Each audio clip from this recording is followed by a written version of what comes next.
Hi, everyone. Welcome to the Overeaters Anonymous Special Focus Recovery from Relapse meeting.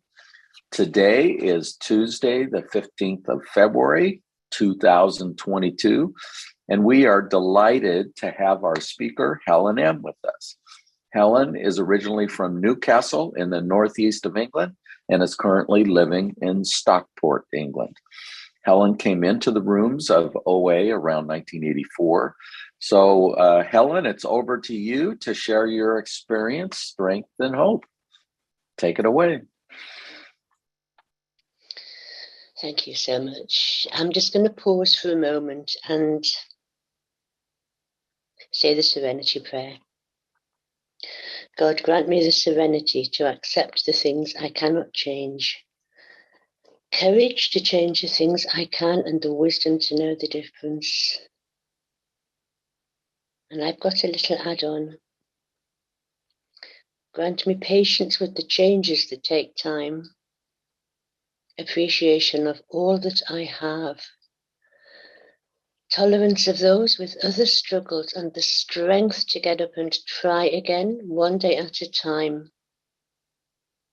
Enjoying one moment at a time and trusting divine guidance, divine timing, and divine order. And so it is. It is done.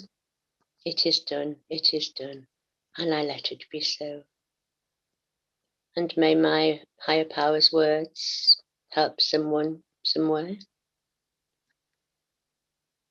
Amen. Okay, right. My name is Helen. I'm a recovering compulsive eater. And I'm delighted to have this opportunity to share my experience, my strength, and my hope, and hope that it may help someone who's here just now. There's so many bits in the big book that I could have picked out to share with you, but I'm going to start by reflecting upon what it was like, what we used to be like, what happened, and what we are like now. What I used to be like was, I believed that I was unlovable. I've got a twin brother, and I have a younger sister. And as a little one, my younger sister is 18 months younger than me. And when she was born, or soon after she was born, the thought came into my mind, well, why does my mum want another little girl? Does she not love me? And all through my life, growing up and my adult life, I never believed that I was good enough. I believed I was unlovable, hateful, different, never fitted in.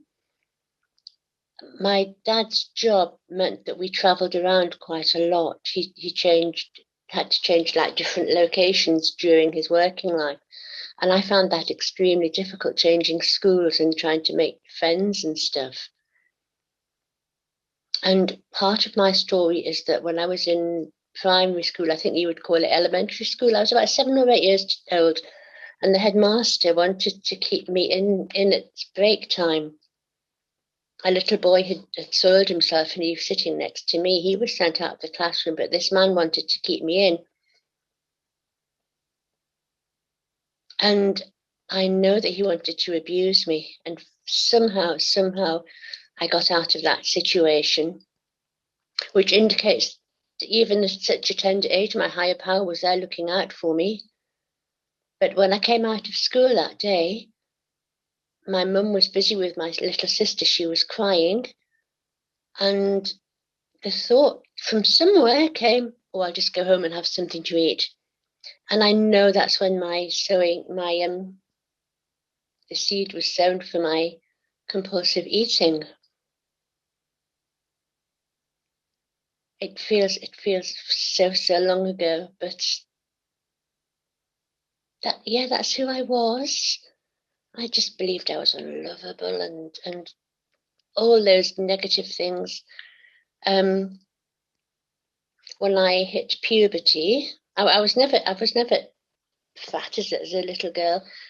When I hit puberty, That was a sad occasion as well. I remember my first period, and we'd moved to Manchester from a little village, and we brought a little puppy dog with us, and went out one Saturday, and this little dog was run over by a car and had to be put down.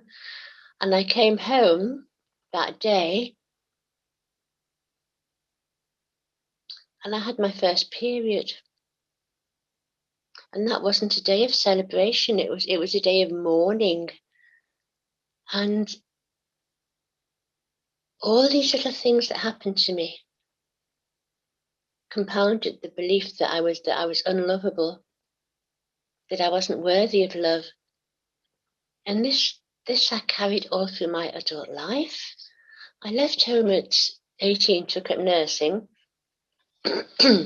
lived in nurses' accommodation and flats and stuff, and that was when my eating stepped up a gear. My time for eating was in the middle of the night. I would get up and eat.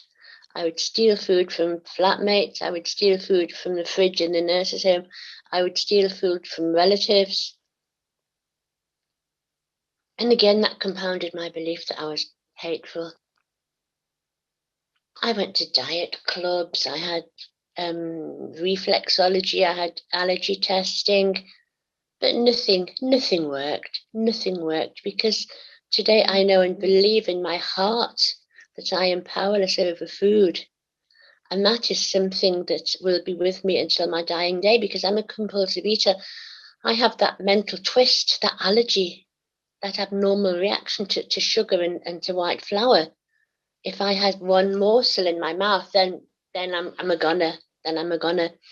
And I was just thinking last night, relapse. I was breaking the word down to relapse. A lapse is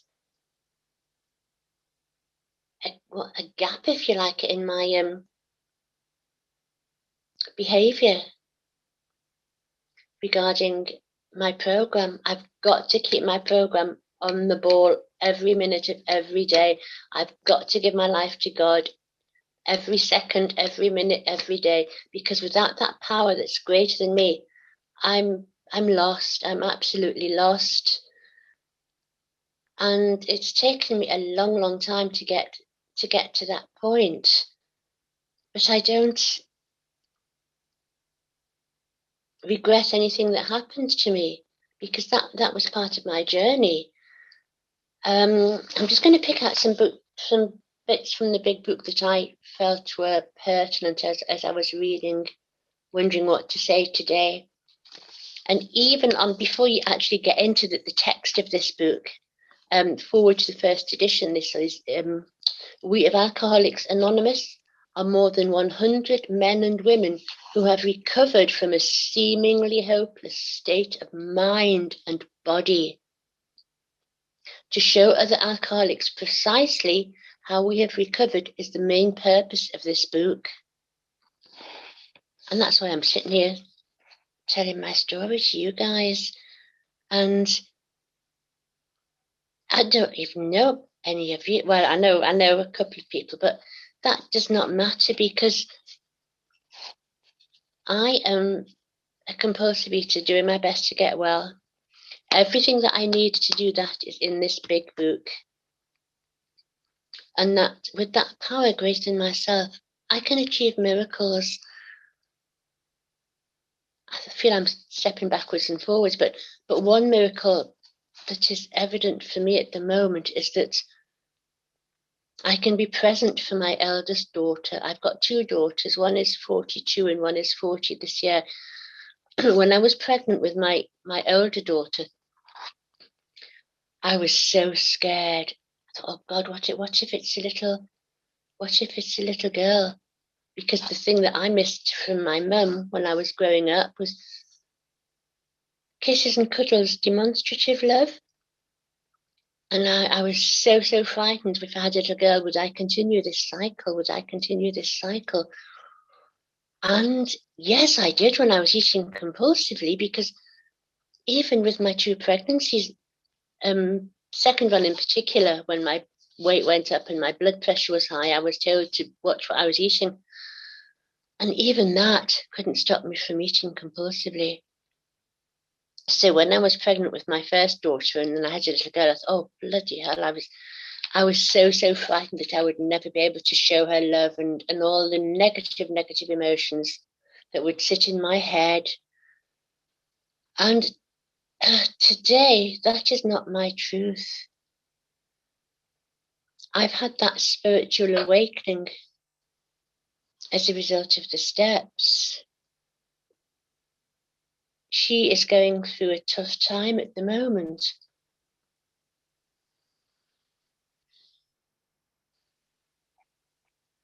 Her partner passed away on the, can't even remember, the 24th of January.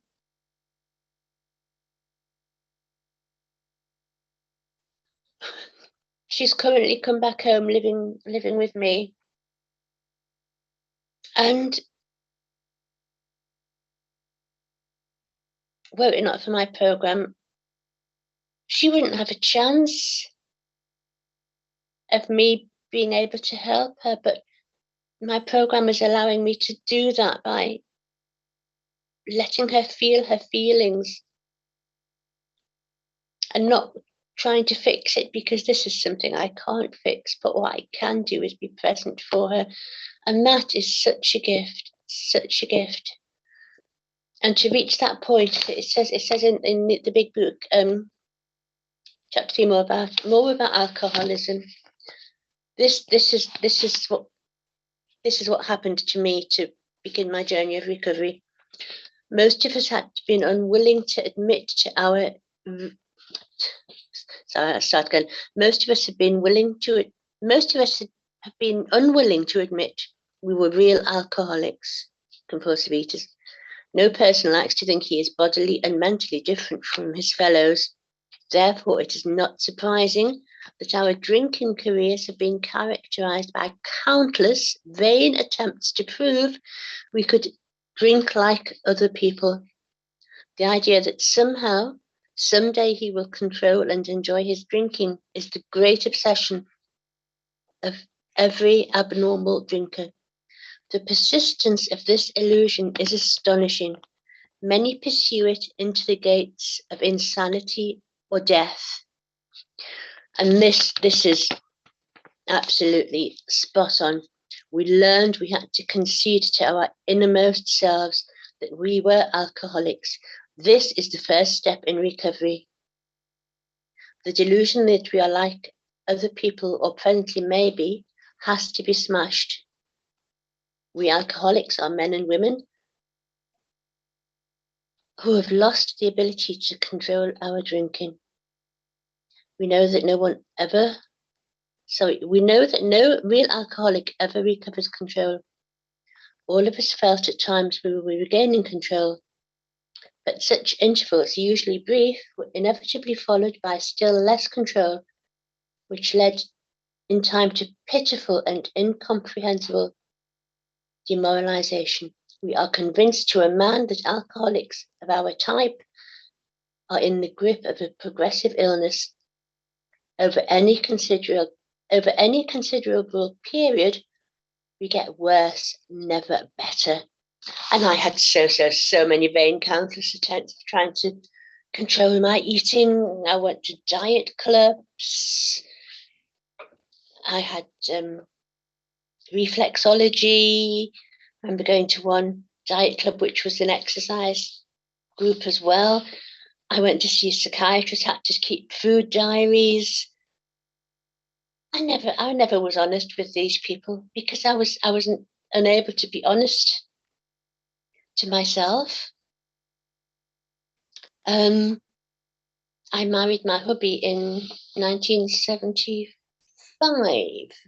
I met him on a blind date, and I was like a little mouse. And I remember so clearly. We went out, said nothing. And I was living in a nursing home at the time, a nurse's home, sorry, and men were not allowed into this place. They had to be out. And the first night that I met him, I said, "Do you want to come in? Do you want to stay with me?" I hope this doesn't offend anybody. So I thought, well, if I have sex with him, he might want to see me again. And we were married 41 years.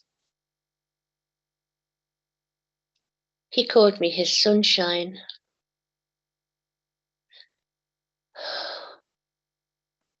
He saw my light when I couldn't see it, because the fat and all the crazy emotions were in the way. I put him through hell. I turned his back on him. I turned my back on him many times in the bedroom. But he saw my light.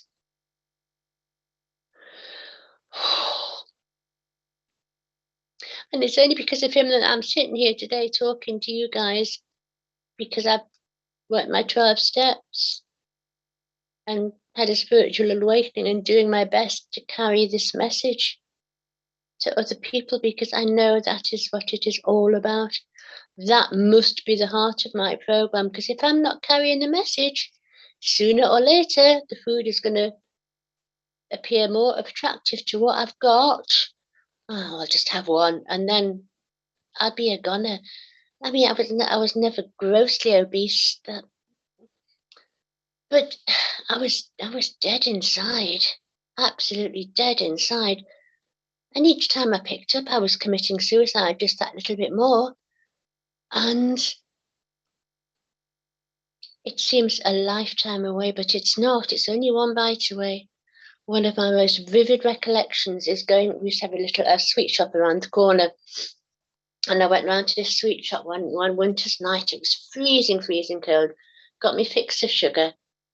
Went out into the back garden and was crouching down, shoving this food in, because I didn't know what else to do. I never learned in my formative years how to behave as an adult. The food was always there, and the food ultimately became my enemy. And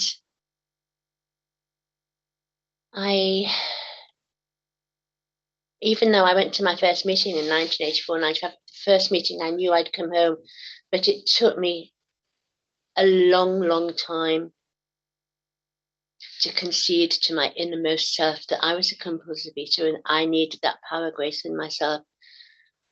I worked some of the steps to the best of my ability. I had some sponsors, but I never moved beyond step 9 because I didn't believe in my heart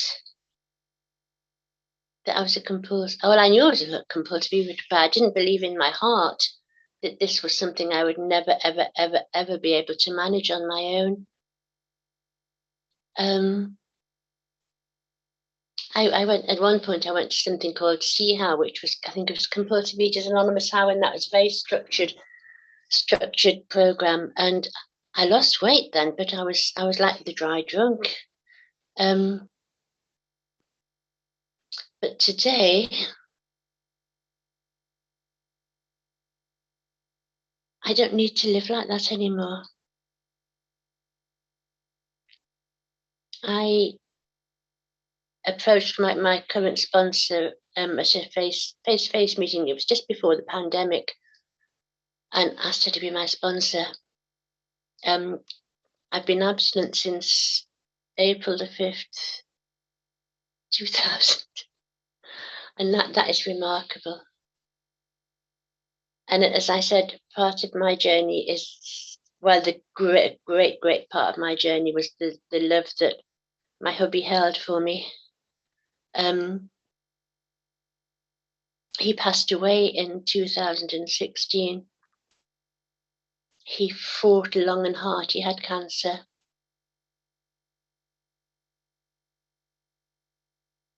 And he was just so selfless. Even going to the hospital, he would see people say, well, I'm not as bad as them. I'm not as bad as them.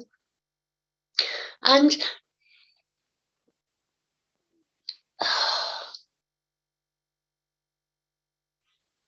even in his passing, he was selfless, because that was one of my fears. I don't want to be with him when he takes his last breath.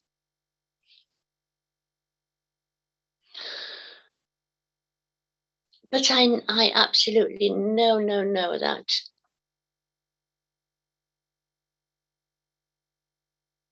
my sitting here is his legacy, because I'm learning to love myself. I never did that before. Never did I do that before. Sometimes I can look at myself in the mirror and say, hello, gorgeous, I love you. I've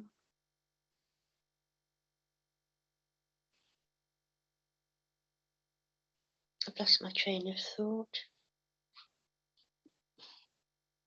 Oh, let me just share this with you, because this was so important. I'm just getting confused with my Roman numerals. Bear with me a minute.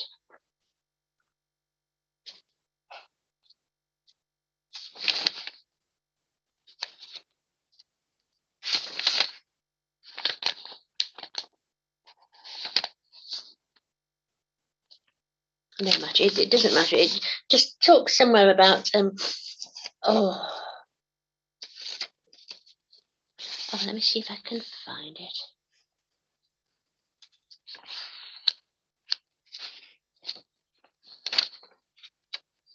No matter. It just, I spotted somewhere about the message of the big book reaching far and wide, if you like, and this pandemic for me has made me value and realize how important the common problem is and the common solution, and that distance does not matter, because I'm the same as you guys. I'm no better, I'm no worse. I'm a compulsive eater trying to get well, and to feel that connection even through a screen is absolutely miraculous. And one of the things that I try to do each day is to from pages 84, talking about 10 step 10, 11 and 12, 10 and 11, I beg your pardon. This thought brings us to step 10, which suggests we continue to take personal inventory and continue to set right any new mistakes as we go along. We vigorously commenced this way of living as we cleaned up the past. We have entered the world of the spirit. Our next function is to grow in understanding and effectiveness. This is not an overnight matter. It should continue for our lifetime. And this is the crux. This is what I must do, otherwise my emotions go crazy. Continue to watch for selfishness, dishonesty, resentment, and fear. When these crop up, we ask God at once to remove them. We discuss them with someone immediately and make amends quickly if we have harmed anyone. Then we resolutely turn our thoughts to someone we can help. Love and tolerance of others is our code. But that must begin with love and tolerance of me. Because if I'm not giving myself those things, how can I give it to anybody else? I can't be an empty vessel. I've got to have something to give. And these 10 and 11 keep me closer to my higher power. It is easy to let up on the spiritual program of action and rest on our laurels. We are headed for trouble if we do, for alcohol is a subtle foe. We are not cured of alcoholism. What we really have is a daily reprieve, contingent on the maintenance of our spiritual condition. Every day is a day when we must carry the vision of God's will into all our activities. How best can I serve thee? Thy will must not mine be done. These are thoughts which must go with us constantly. And as well, the passage with the instructions when we retire at night and on awakening. I try to read this each day. We ask especially for freedom from self-will and are careful to make no request for ourselves. However, sorry, we ask especially for freedom from self-will and are careful to make no request for ourselves only. We may ask for ourselves, however, if others will be helped. As we go through the day, we pause when agitated or doubtful and ask for the right thought or action. We constantly remind ourselves we are no longer running the show, humbly saying to ourselves many times each day, "Thy will be done." We are then in much less danger of excitement, fear, anger, worry, and self-pity and foolish decisions. We become much more efficient. We do not tire so easily. If we are not burning up energy foolishly as we did when we were trying to arrange life to suit ourselves, it works. It really does. 5 minutes left. Oh my goodness! Well, I think I'm going to finish in a minute. Thank you. And just the beginning of working with others, chapter 7. Again, this is the crux of it. Practical experience shows that nothing will so much ensure immunity from drinking as intensive work with other alcoholics. It works when other activities fail. This is our 12th suggestion. Carry this message to other alcoholics. You can help when no one else can. You can secure their confidence when others fail. Remember, they are very ill. Life will take on new meaning. To watch people recover, to see them help others, to watch loneliness vanish, to see a fellowship grow up about you, to have a host of friends. This is an experience you must not miss. We know you will not want to miss it. Frequent contact with newcomers and with each other is the bright spot of our lives, and that just gave me goosebumps. That loneliness, oh my goodness, I was so lonely, so lonely. And I'm going to leave it there because I feel I've said enough and give you guys a chance to speak as well. But thank you for giving me the opportunity to share some of my experience, strength and hope. And God bless and love you all. Pass. Thank you so much, Helen. Thank you for sharing your journey, your experience, strength, and hope. And I would just like to add something from the big book. It's a story, The Keys to the Kingdom. And this is page 275. AA is not a plan for recovery that can be finished and done with. It's a way of life. And the challenge contained in its principles is great enough to keep any human being striving for as long as he lives. We cannot outgrow this plan. As arrested alcoholics, we must have a program for living that allows for limitless expansion. Keeping one foot in front of the other is essential for maintaining our arrestment. Others may idle in a retrogressive groove without too much danger, but retrogression can spell death for us. However, this isn't as rough as it sounds, as we do become grateful for the necessity that makes us toe the line. And we find that we are compensated for a consistent effort by the countless dividends we receive. And thank you for sharing all your dividends with us today, Helen.